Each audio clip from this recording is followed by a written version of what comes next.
చూస్తే మనకి ఎవరో తీసుకొచ్చి జాగ్రత్తగా ఇక్కడ డంప్ చేసినట్టుంది.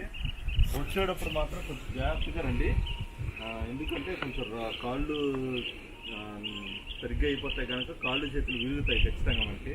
మనం ఎలా అయితే ఒళ్ళు దగ్గర పెట్టుకొని రాగలుగుతామో, ఎంత జాగ్రత్తగా రాగలుగుతామో అంత జాగ్రత్తగా రావడం మంచిది మనకి. ఇదే ఫ్రెండ్స్ సరిగ్గా మనం పాడే రాళ్ళు.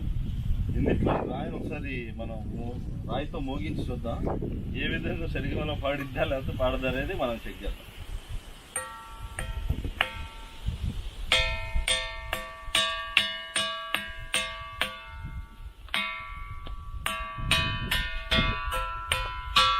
ఏదో ఇనుపదాన్ని మన రాయితో మోస్తే ఎలా అయితే సౌండ్ వస్తుందో అలా వస్తుందండి. అసలు అయితే మామూలుగా అయితే రాళ్ళు సౌండ్ రావు.